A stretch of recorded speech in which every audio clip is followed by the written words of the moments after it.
Today I've got another collection update for you guys, and I'll be going over all the movies I picked up on Blu-ray and 4K over the last month. And as part of that, I'll also be offering my thoughts on the new Quentin Tarantino 4K releases of Jackie Brown and the Kill Bill movies. So let's rock this.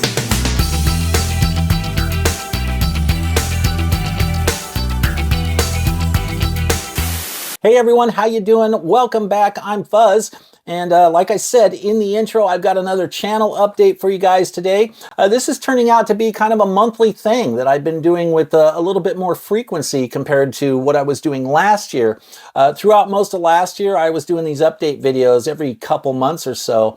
But over the last few months, I've been adding so many new titles to my collection that it's required me to increase the frequency with which I do these update videos. So we're just going to get right into it here. No long intro today. I'll do what I usually do. I'll go over all my new Blu-ray pickups first, and then I'll move on to my new 4K pickups after that. And also, like I said in the intro, I'm going to be offering my thoughts on the new Quentin Tarantino 4K releases, Jackie Brown and Kill Bill 1 and 2.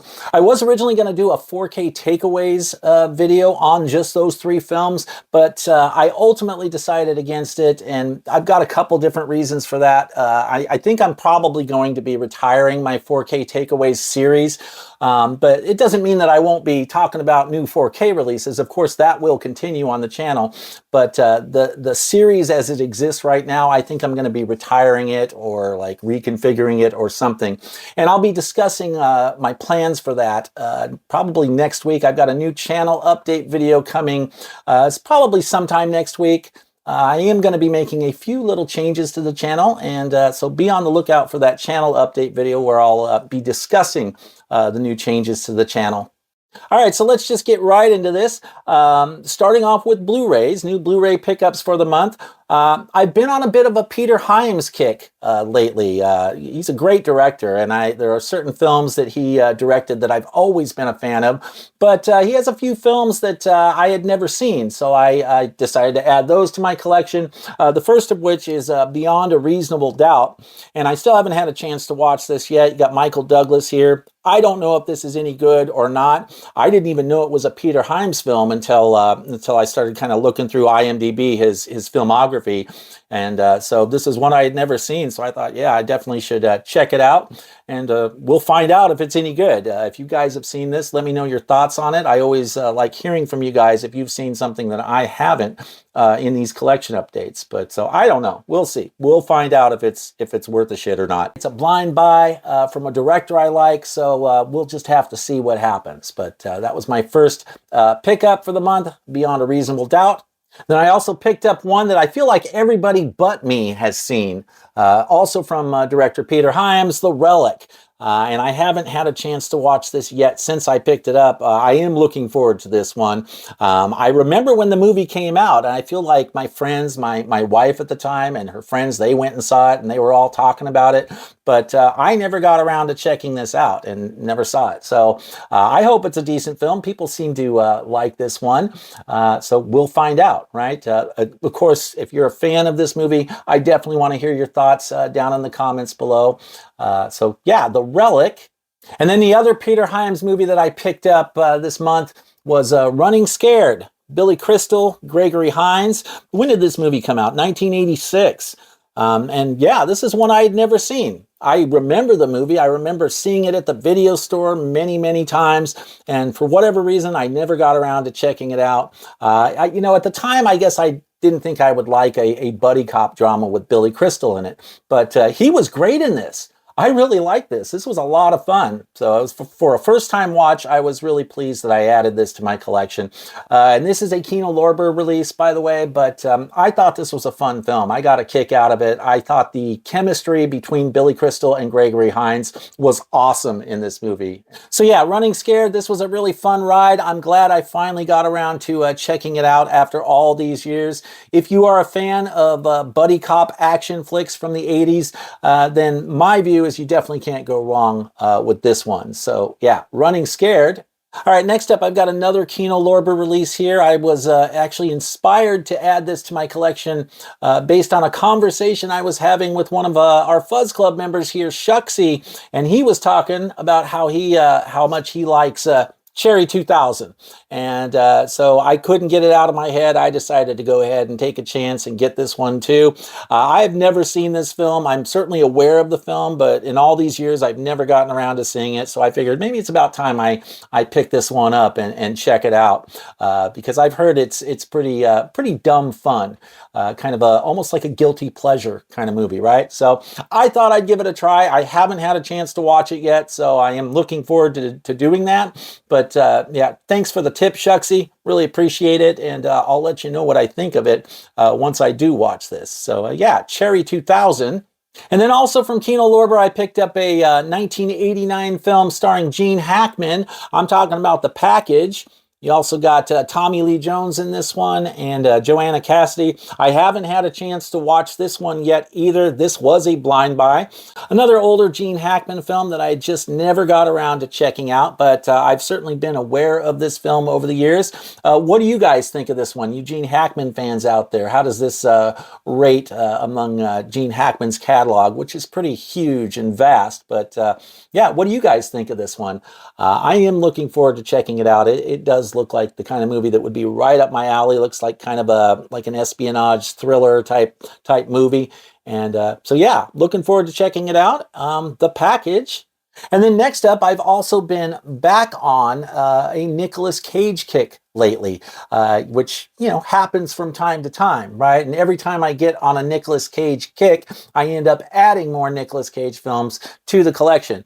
Well, I was looking to bulk up my Nicolas Cage collection a little bit this month because I get tired of just watching the same Nicolas Cage action movies over and over and over again. Well, actually, I don't really get tired of them, but you know, sometimes when I'm watching, you know, The Rock, and then I get in the mood to watch Con Air, and then Face Off, and then Gone in 60 Seconds.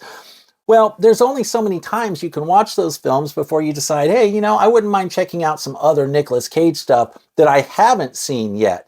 And so that's what I was attempting to do here. These are all later career Nicolas Cage films, blind buys. So who knows how this is going to work out? It could be kind of iffy. Some of them might really turn out to be pretty bad, or there may be a hidden gem in here. So we will find out. But in the name of bulking up my Nicolas Cage collection, the first one I picked up was a Score to Settle. And, you know, the premise sounds kind of interesting. So I figured I'd give it a try. And I'm definitely looking for feedback from Nicolas Cage fans out there, particularly if you have experience with his later career films like this, right? So this looked like something I might be interested in, but I haven't had a chance to watch it yet. So we will find out, but A Score to Settle. And then I also picked up what appears to be a heist film with Nicolas Cage, and I'm a big fan of heist movies. I'm talking about Stolen. Once again, I don't know if it's any good or not. You know, maybe this one sucks, but I'm such a big fan of heist films that I usually am willing to take a chance on blind buys like this, especially if there's an actor like Nicolas Cage in it, because, you know, I haven't seen too many roles that he's done that I did where I actually thought he was bad in the film. But, you know, usually he does a pretty good job, even if the rest of the film isn't all that great, right? So maybe I'm just always entertained by Nicolas Cage, or maybe I'm easily entertained by Nicolas Cage. But I don't know if this is going to be any good as far as heist films go, or if it's going to end up being a giant pile of shit. But either way, I'm locked into it. So yeah, Stolen. And then next we have like an action crime drama thriller, it appears, with Nicolas Cage and Elijah Wood. And this is from 2016, The Trust. Another blind buy, like I said. I haven't seen this one yet, haven't had a chance to watch it yet, so I don't know if it's any good, but it looked like it might be kind of interesting. I guess it's about a couple cops that you know, that might be like a little bit crooked or have like a questionable moral compass, that try to apparently make off with some cash from a drug dealer, and it doesn't go well for them. Or at least that's the impression I get from reading the synopsis. But it looked pretty interesting, so I thought I would give it a try. So yeah, Nicolas Cage in The Trust. And then the last Nicolas Cage Blu-ray I added to my collection was one that just looked like a lot of fun. And I'm talking about Drive Angry. I have heard this one is actually fairly fun. And, you know, it looked like an interesting film. I watched the trailer and I was like, all right, yeah, that seems all right. So of the bunch, this is the one that for me seemed like had the most promise. So we'll find out if that is accurate or not. But of all these Nicolas Cage movies, let me know if you are a fan of any of these movies from Nicolas Cage that I've mentioned. I definitely want to hear about it. Which ones do you think are the better ones of the bunch that I picked up here? So yeah, Drive Angry. All right, moving right along here. Next up, I decided I was in the mood for a little Steven Seagal action, and specifically the movie Under Siege. But I actually picked up this triple feature that has Under Siege, Above the Law, and Under Siege 2. And I've seen Under Siege before, and I'd seen Above the Law before. I don't think I've ever seen Under Siege 2. I hadn't owned these previously in any way, shape, or form, so I thought it was about time that I picked them up. I mainly bought this for Under Siege. That was what I was looking for. I was looking to get Under Siege, but then saw this convenient little triple feature, so I figured, well, I'll just go for that. I think it was like 12 bucks or something to get all three movies on Blu-ray. And, you know, I'm not the biggest Steven Seagal fan. I've never really, I mean, I've seen probably a handful of his movies, but I was never that into him. Compared to other people like Arnold or Stallone or even Jean-Claude Van Damme, yeah, I never thought Steven Seagal was all that. To be honest, I thought he was kind of weak, but these films, or at least Under Siege and Above the Law, are fairly entertaining. I get a kick out of Under Siege with Tommy Lee Jones in it. I think Tommy Lee Jones is awesome in it, and of course Gary Busey, the mighty Gary Busey. He's always quite the character in anything he's in. So far, since I got this, I've had a chance to rewatch Under Siege. It had been many years since I watched it, and I enjoyed it, but I haven't had a chance to watch the other two yet. I'll save those for another time. So yeah, my Steven Seagal triple feature. And next up, I've got a Spanish Blu-ray, which I don't usually buy these Spanish Blu-rays. So I've got a little bit of an import here, and it's not clear to me whether this is like well, I don't think it's a retail Blu-ray. I think this is some kind of bootleg, but I'm not totally sure about that. But I got Fright Night 2 on Blu-ray, the Spanish import, which you can buy on Amazon US. Shout out to Christian over at Planet CHH. It was his review of this not too long ago that ultimately led me to pull the trigger on this. I have never seen this movie at all. And I have wanted to see it for quite some time, but I wasn't sure if there was a decent version of it available on, you know, HD or better available, because I don't do DVDs, I don't buy DVDs, and I certainly don't watch DVDs anymore these days. So if the only way I can get an old film is on DVD, I usually just don't bother with it. I usually just wait and hope that we get like a Blu-ray or better release at some point. But this is a film I have been meaning to see for quite some time. I have wanted to see for some time, and I was just waiting for a decent version to be available for it. And I don't know how long this has been available, but I previously didn't pull the trigger on this because I was afraid it would just be like a DVD upscale, some crap bootleg Blu-ray. But I gotta say, it doesn't look crap. I mean, I haven't had a chance to watch this yet, but based on the packaging, it looks pretty slick. I mean, they actually, you can tell it's not like a professional, like industrial printer, but it's still a pretty decent looking print, right? The artwork and whatnot, and the disc. The disc looks pretty good. It doesn't look like a bootleg disc. It looks like a professionally like manufactured disc, as best as I can tell. I'm certainly no expert on this stuff, so I haven't had a chance to watch this yet. So I'm real curious to see what the quality looks like on this, but it was Christian's video over at Planet CHH. He was showing some screenshots and whatnot, and so this looked like it might be the best option for those of us wanting to get into this movie, the best quality available at this time. So who knows, maybe we'll get a 4K at some point. And if that happens, I'm sure I'll be upgrading it. But for now, I was just happy to be able to get this. And hopefully it ends up being fairly decent. But I am looking forward to watching this. I just am waiting to be in the mood to watch this. I actually want to go and rewatch Fright Night before I watch this, just because I've never seen this film. So I'd like to have Fright Night, the first one, fresh in my mind, which I do have on 4K. So I've been waiting to get to a point to be in the mood to watch both the first Fright Night and then go into and watch this one. But I'm looking forward to checking it out. I've been very intrigued by this film, and I've heard people talk it up and say it's actually a really good film. So I will look forward to that. But once again, Christian, thank you for the tip. I appreciate that. On the off chance that you're watching this channel, I appreciate the review you did for this, because it did impact my decision to buy this. So yeah, Fright Night 2. Then I also got into a little Squint with Clint action. I'm talking Clint Eastwood and true crime.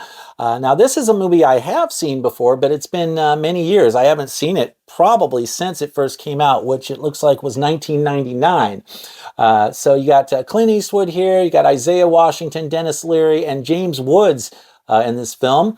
If I remember correctly, I think Clint Eastwood plays like a hard-nosed, like investigative reporter or journalist or something, and he's trying to stop the execution. A death row inmate is scheduled to be executed, and he thinks he may be innocent. I think that's, if I remember correctly, I think that's more or less the gist with this film. But I seem to remember enjoying this one, and so I thought I would bulk up my Clint Eastwood collection a little bit more and plug in a hole. This is one I'd been meaning to get over the years, but had just never gotten around to. So yeah, plugging a hole in my Clint Eastwood collection with true crime.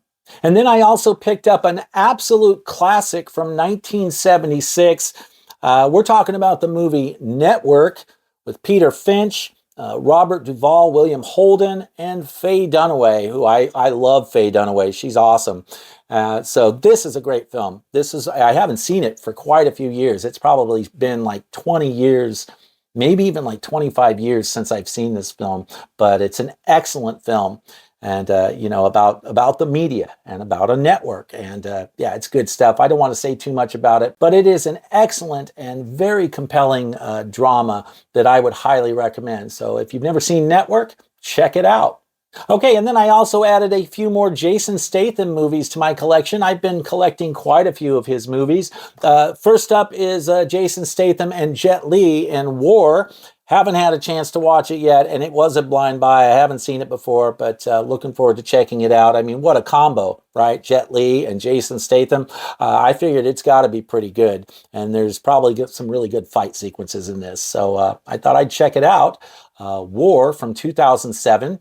And then from 2005 is a Guy Ritchie movie with Jason Statham, Revolver. And I got to admit, this one, I didn't care for that much. I mean, it wasn't a total loss. It was okay, but it really didn't do that much for me. I was a little disappointed in it. And I think it was just the vibe, right? It might be Guy Ritchie's directing style. It just didn't do much for me, and it didn't make me want to go see other Guy Ritchie movies either.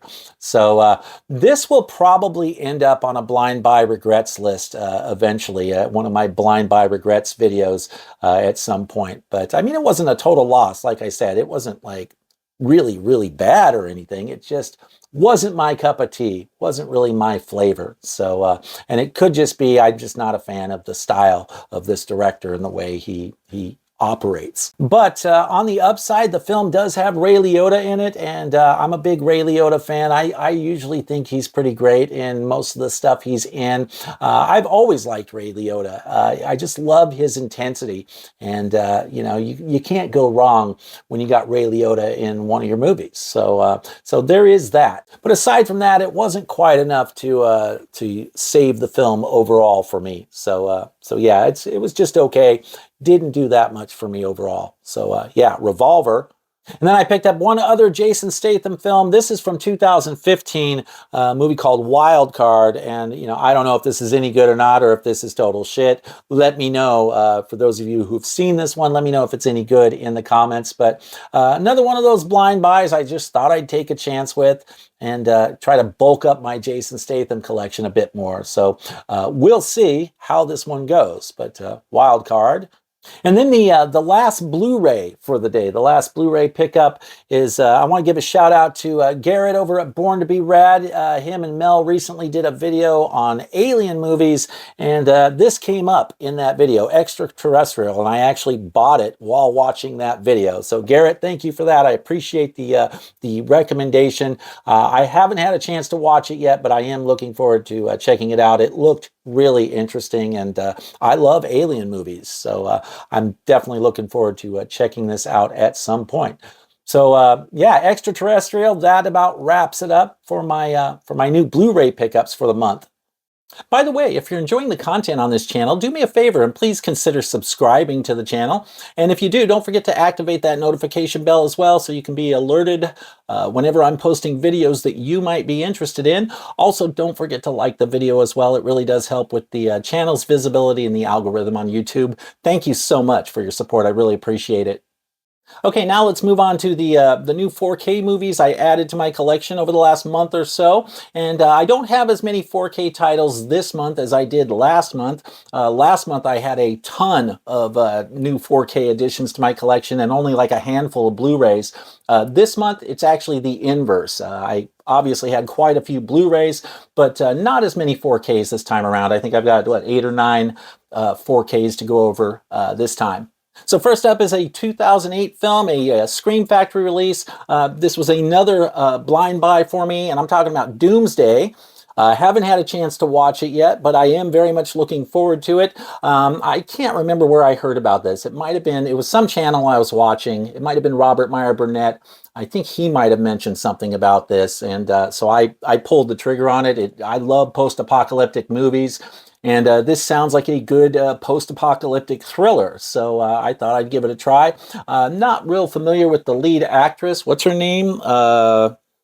Rona Mitra. I'm not familiar with her, but also has Bob Hoskins in it and Malcolm McDowell, and definitely familiar with those two. So I don't know. It might be good. It might not be. We'll see. But if you guys have seen this one, I'd love to hear your thoughts on it. Let me know if I'm in for a treat here or if it's just okay. But like I said, I'm always a big fan of post-apocalyptic movies. So any new movie that I can add to my collection that kind of furthers that groove, I'm usually all into. Then I also picked up another Scream Factory release here, a film that I think just came out in the last couple of weeks. This is a 2011 film, another blind buy, talking about Sanctum here. This was executive produced by James Cameron. I don't know if that means much or not. Usually when it says produced by, that's not necessarily a guarantee that it's going to be a good movie. So we will find out. But I've never seen this one. It's apparently like an underwater cave diving thriller, and it sounds interesting. It sounds like I love underwater movies. So that was part of the appeal of this for me. But again, another blind buy, another one I haven't seen, so I will look forward to watching this one. For those of you who have seen this, let me know what you think in the comments. Is this a good one, or is it just okay? Yeah, let me know below. And this is another one where I'm not really familiar with any of the actors in this movie. They weren't names that I had heard of before. I might have seen them in other films and just not known it, but I don't recognize most of the names. So, but who knows? We'll see what happens. So from 2011, Sanctum. Next up, I got a new VSU box set release from Vinegar Syndrome. I always love their VSU sets, essentially the Vinegar Syndrome version of the chunky box. And this one I was pretty excited about, and I'm talking about Virtuosity, starring Denzel Washington and Russell Crowe. Yeah, this one I was pretty excited about. In fact, I think it's fair to say that I hadn't been this excited about a VSU release since Vinegar Syndrome put out Roadhouse. And the main reason is because I actually know this movie and used to watch it all the time. Unlike most of the VSU boxes that I've that I've picked up, right? Most of the VSUs are titles that were blind buys for me. They might have been titles I was aware of or had heard of before, but I had just never seen. So it was exciting that I was actually getting a VSU of a movie that I had not only seen and not only liked, but one that I actually used to watch quite a bit back in the day. This came out in 1995, and I remember this used to play on cable TV all the time. You know, I mean, like all the time. I feel like whenever I was channel surfing, I would come across this and I would get sucked into it. And that's not to say it's some great movie. It's not a great movie, but it is a hell of a lot of fun. And just due to how much I used to watch this film, it has a lot of nostalgic value for me. So, like I said, I was really excited about this. And the 4K did not disappoint. This is a great looking 4K. I was really impressed with it. Lots of pop and depth. The colors look amazing. And even the CGI, which is pretty dated, right? It's mid-90s CGI. Even that held up fairly well, or at least as best as I think could be expected for a 4K release. So yeah, I did not have a problem with this release at all. And I was really glad to finally get a VSU title that I actually had this kind of connection to. So just a great release. And let me show you the box real quick here. You got the nice spine there, and I'll show you the back. The artwork. I actually like the artwork on this. I mean, it's okay. I mean, nothing is going to beat Roadhouse, Vinegar Syndrome's version of Roadhouse. The artwork on that is one of my favorite artworks that they've ever done for a release. But this is not too bad. I don't mind this. It definitely fits with the theme of the film, which is kind of like a cyber tech, cyberpunk, cyber tech type vibe, right? And yeah, this definitely fits into it. Of course, it's a dated cyber tech vibe, right? Mid-90s cyber tech, but still cyber tech nonetheless. All right, so let's take a look inside real quick here. Of course, you got the magnetic flap there, which I always like. But we'll open this up here. You got your slip-covered unit inside. Of course, the ribbon to pull everything out. And let me set this down here. So you got the slip cover there. And then, of course, Vinegar Syndrome always does reversible cover art. So you get that original art, or I assume that's the original art. They usually do something with the original art as their reversible slipcover. So got that, and then let's see what else we got here. And then the book, of course. There's a little, you get a little, about a 40-page book there. And let me see if I can do this here, kind of show you a little bit. Yeah, it's kind of hard to do this on the camera, but get some essays in there. You got some cool, images. So cool stuff. I'll just leave it at that for now. And then the inside of the box, of course, which is pretty cool as well. So I just love these VSU editions, and yeah, what else can I really say about it? They're awesome. They're awesome. They're one of the best things, I think, one of the best types of physical media editions that Vinegar Syndrome puts out. So anytime there's a movie that I like or think I'm going to like on VSU, I always snag it. I think there's only a couple VSUs that I don't have. I never pulled the trigger on Six String Samurai. I just couldn't bring myself to do that. Even when it was like dirt cheap on sale, I was like, I really don't want that one. So I skipped that one. But definitely wasn't going to skip Virtuosity. So yeah, I guess that's about all I can really say on 4K. Virtuosity from Vinegar Syndrome. Okay, and moving right along here, continuing with my Nicolas Cage spree that I was on, I did pick up the 4K of Lord of War. This is a film I've seen a number of times. I thought it was a pretty entertaining film. I can even handle Jared Leto in this movie. Normally I don't like him, but he was all right in this. So yeah, good one. I haven't had a chance to check it out yet on 4K, so I can't comment on how good or not so good the 4K looks, but I had to pick it up. Like I said, I was bulking up on my Nicolas Cage, and I didn't have this one. I'd never owned it on any format, so I figured, yeah, it's about time to pick up Lord of War. So, yep, Lord of War.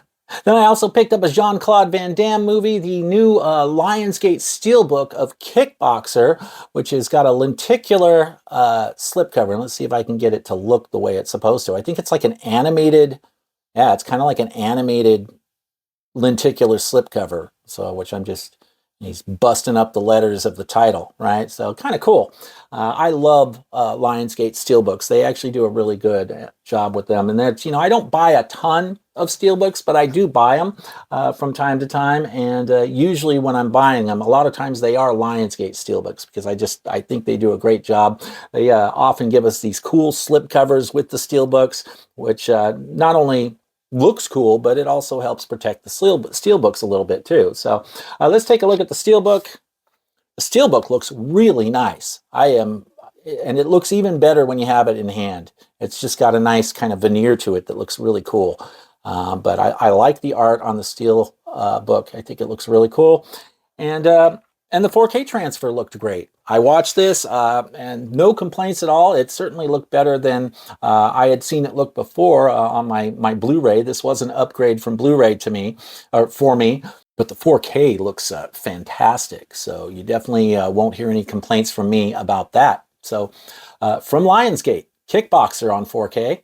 All right, and then I have another Jean-Claude Van Damme movie here that I wasn't originally going to upgrade to 4K from my Blu-ray, but I started thinking about it, and I was like, well, geez, I'm getting all these other Jean-Claude movies in 4K. I should probably get this one in 4K as well, because I think it's one of his better films. And I'm talking about Sudden Death. Another one directed by Peter Hyams, which this also kind of helped contribute to the Peter Hyams kick I've been on. But yeah, I wasn't originally going to upgrade this to 4K, but I was like, you know what?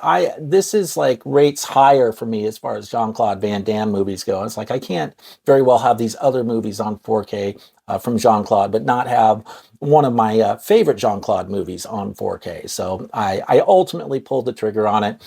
Kino Lorber release here, and I think it's a pretty decent looking 4K. I think it's, again, the best the film has ever looked. I don't know that it was a massive upgrade from Blu-ray, to be honest, if I'm being totally honest, but I still wanted it in the best possible quality. So I ultimately ended up getting it. So yeah, such a great action film with Jean-Claude Van Damme and Powers Booth as the awesome bad guy. So yeah, Sudden Death. Okay, and then finally, as promised, I want to touch on the new Quentin Tarantino 4Ks and let you know what I think of those. First up, let's talk about Jackie Brown, which I mentioned recently. I think I did a video the day after I got this, so I was pretty pumped up about this. But this is an excellent 4K. This is a damn near reference quality 4K release. It looks fantastic. It really is stunning. And I think it's fair to say that, like, if you have the other Quentin Tarantino 4Ks like Pulp Fiction and Reservoir Dogs, this is on par with those in terms of the transfer, in terms of the way it looks. It just looks fantastic. They went back to the original camera negative for this one. They did a 4K scan of the original camera negative and source elements. I think they had to scan an inner positive in there for like titles and stuff. But yeah, this is a native 4K, and it looks like it. It really is just a stunning release. So if you liked Pulp Fiction and thought it was, totally demo worthy, and same thing with Reservoir Dogs, then you will not be disappointed in this one at all. At least I don't think so, especially if you're a Tarantino fan. If you're a Tarantino fan, I think this is a must-own on the 4K format. So yeah, I was really, really happy with this. There was just so much pop. And the detail is off the charts on this, especially on those close-ups. There's so many close-ups, that Tarantino loves his close-ups, right? And you can just see so much detail in the skin and hair, every little imperfection on someone's face or whatever, skin imperfection or blemish or anything. You can see everything here, and it's awesome. And the colors, of course, really pop, which we would expect. Just a whole lot of depth to the image on 4K. Now, and let's see, what else can I say about this? It does have Dolby Vision, and the aspect ratio is 1.85 to 1. As for audio, apparently, and this is true of all of the Tarantino 4Ks, apparently he's not really interested in Dolby Atmos or object-based surround sound, because all the Tarantino 4Ks are just 5.1 DTS HD master audio tracks. So you're just your standard 5.1 surround for all the Tarantino flicks, and that's fine. I don't really care that much about that because I don't even have a Dolby Atmos system, but I know some people would prefer to have Dolby Atmos, and I totally get that. So anyway, if I were to give this a score, like a fuzz score like I do in my 4K takeaways video, I'd probably give this about a 9 out of 10. It is an excellent release. So yeah, once again, if you're a Tarantino fan, this is a must own on the 4K format. So Jackie Brown. And then finally, of course, we have the Kill Bill movies, Kill Bill 1 and Kill Bill 2 from 2003, 2004. These look great too. But I will echo what other people have said. These aren't quite as impressive as Jackie Brown and Pulp Fiction, but they still look great. Now, the key difference here is these weren't sourced from a 4K scan of the original camera negative. They used a 2K digital intermediate for this, and they upscaled it or upsampled it. I'm not even sure what the technically correct terminology is. But yeah, I still thought these looked excellent. You know, the best they've ever looked on home media. There's probably not as big of a jump in quality from Blu-ray to 4K with these as there is with like Jackie Brown and Pulp Fiction, but these still look just fantastic. And it's worth noting that these look exactly the way Quentin Tarantino wanted them to look. I was reading some reviews on these two and Jackie Brown from thedigitalbits.com. I'm a big fan of the Digital Bits, and one of the key points that was made several times throughout those reviews is that every audio and video spec in these 4Ks, these Tarantino 4Ks, it's exactly what Tarantino wanted. You know, so for some reason, he didn't want to go back to the original camera negative for these films, right? I guess he felt that was going to like screw with the image and not look exactly the way he wanted to. You know, I don't know what his thinking is on that. I would have loved to have seen him go back to the original camera negative for these and do an actual 4K scan. But, you know, there's a reason he chose not to. That was a very deliberate choice on his part. Same thing with the audio. Like I said, he's not really into Dolby Atmos or whatever, apparently. So he likes to stick with the 5.1 surround. So that's just the way Tarantino rolls, right? He's very particular about how his films are presented. But I absolutely think these are worth owning on 4K for any Tarantino fan. I mean, if you're a big fan of his work, then you should get these on 4K as well. I mean, I think, you know, Jackie Brown and Pulp Fiction and Reservoir Dogs are must-own titles for any Tarantino fan, but I'm going to go ahead and include these in there too. You know, why wouldn't you want these on 4K if you're a big Tarantino fan? Because, I don't know, I want these films looking the best they possibly can. I want the best possible quality for these films, and that's why I bought them on 4K. Even knowing ahead of time that, you know, it was like a 2K upsample, that didn't bother me because I knew that these were still going to look fantastic regardless, and they do. And one of the best things about these films, the colors are incredible. I was blown away by the colors in these. So even though you might not have quite the uptick in resolution or as much of an uptick in resolution over Blu-ray, one thing you do get with the 4Ks is the HDR and the wider color gamut. And that's what gives us so much more depth and pop to the image and the colors. So yeah, you can't go wrong with these on 4K. You've got a scope aspect ratio here of 2.40 to 1. And if I had to give these like a fuzz score, like with my 4K takeaways, these I'd probably give about an 8 out of 10 to. Each one of them I'd probably give about an 8 out of 10 to. That sounds about right. Also, a quick note about the special features on these Tarantino releases, not just these, but also Jackie Brown. It kind of looks like they're all archival special features. Just a cursory glance at the special features. I didn't have a chance to like really dig into them, but it looks like they're all older special features that were on previous Blu-rays. I didn't notice anything there that seemed new. On the Kill Bills, you do get like a making of Kill Bill 1 and a making of Kill Bill 2, but I think those were included on the previous Blu-rays, if I'm not mistaken, and correct me if I'm wrong. But so with the special features on these Tarantino films, they didn't really add a whole lot that's new, you know, so you know, you're not buying them for the special features. Really, you're getting them for the transfers and for how damn good they look on 4K. So yep, Kill Bill 1, Kill Bill 2, these are another couple titles that I feel really are must-own titles for any Tarantino fan.